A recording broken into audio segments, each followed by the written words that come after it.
Kathy is working in the horrifying team collaboration path. And jumping ahead to the project connect with storytelling, she will tell a scary, scary story, all the more frightening because it's based on true events.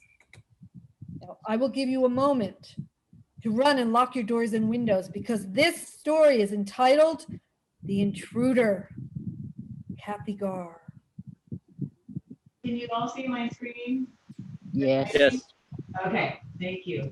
The Intruder. I hear some background noise. I don't know if somebody has their mic on. Sounds like the heavy breathing, which might be good for the mood, but okay. Crash. Olivia woke to the loud crash of a window breaking downstairs. She jumps out of bed as she whispers to her husband, George, "Did you hear that?" He slowly opens his eyes, lets out a silent groan, half asleep. "Hear what?" "Somebody smashed the window," she whispers. George asks, "How do you know that?" "I heard it," she said as she silently shuffles to the bedroom door, locking it. George sits up. "Why are you locking it?" he asks at full volume.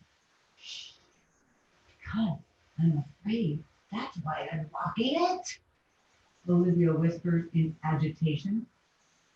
George jumps out of bed, quickly glancing at the digital clock on his nightstand. The red light of the clock display lit the whole room. It read 3:28 a.m.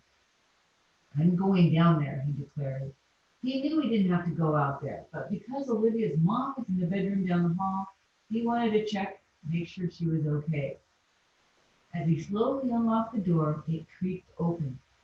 The house was consumed with darkness, only lit by the moonlight filtering through the window. As he walked out, he stood in the doorway a moment to let his eyes adjust to the dim light. Observing that his mother-in-law's bedroom door was closed, he thought, "That is good." Back against the wall, he tiptoed silently towards the stairs. Olivia followed closely behind him, with a hand outstretched against his shoulder. It was a frigid winter night, with the steam of their breath spewing from their mouths and nostrils. But they did not feel the cold, only the fear.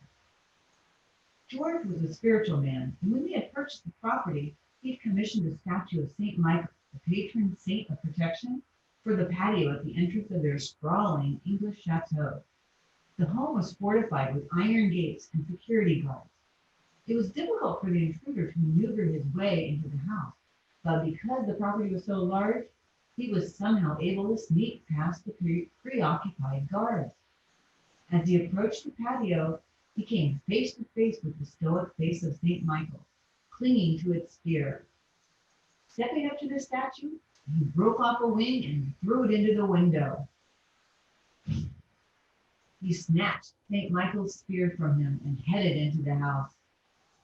George and Olivia peered over the staircase ledge and saw the intruder. He was dressed in a long dark coat with a hood pulled over his head, looking like a grim reaper, and carrying St. Michael's stick in one hand and a long knife in the other. He peered up at them and hysterically yelled, "Get down here! Get down here!" What do you want?" George asked. In his horrible, gravelly voice that sounded like it came from the bowels of hell, he declared, "You know what I want!" George and Olivia looked at each other perplexed. They did not know what he wanted. Suddenly, the intruder tore up the stairs. They could see that he was young and tall and fast. George and Olivia stood there paralyzed and in shock by what was happening. George bravely lunged at him, trying to tackle him and disarm him, but the intruder knocked him down and laid on top of him. The intruder stabbed George with the knife numerous times, puncturing a lung, riddling his body with puncture wounds. George was not only covered in blood, he tasted it in his mouth. He thought, "Oh my, I am being murdered in my own home." Oozing a pint of blood by the minute, George continued to fight, even though he knew he was overpowered. As the intruder had tackled George, Olivia, shaking and afraid, had run back into her bedroom and called the police. They had little help to offer her, a family living in a remote castle in the countryside. Halfway into the call, something overcame her. She set the phone down and grabbed the fireplace poker. In her head, she recalled the advice of her dad, who had been a huge baseball fan. When she was a little girl, he always told her, "Follow through, Olivia. Don't swing like a girl. Follow through." Olivia's eyes lit up, and she ran out into the hallway where the intruder had George pinned down. Rain. Swung at him again and again. She swung at him. Her blows hit the intruder, concaving his head, which now hemorrhaged red like the light of the clock. But he must have been psychotic because the blows barely faded him. When he did finally slide off George, he turned all his attention to Olivia. She turned and ran down the hall. Slightly weakened but consumed with murderous rage, the intruder pursued her and caught up to her quickly, snatching her by the neck. George had been so relieved when the intruder had gotten off of him, but then he saw the intruder was on his way to attack his wife.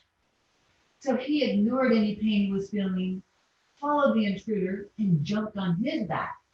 The three of them fell in a heap on the floor. Olivia was able to wiggle her way out from under the two men. George somehow lifted himself from his stupor Yellow. and pinned down the intruder. Olivia's mother came out of her room and hit the intruder over the head with a copper lamp. Whack! Finally knocked him into unconsciousness. The paramedics arrived, and two young EMTs carried George down on a flimsy stretcher. They explained that this was their first week on the job. There was George, barely alive, with numerous stab wounds, yet he had the energy to ask them, "So what do you think of the job so far?" They all laughed. One EMT replied, "Well, Mr. Harrison, the last thing we could have imagined that we would be saving a beetle tonight." Oh, what a terrible tale, Kathy Garr. George and Olivia Harrison and their chateau. Wow. Michael Abram, a 34-year-old who believed he was possessed by George, was sent on a mission. He was committed to a high, you read the rest. Thank you very much. Turning it back to you, Miss Toastmaster.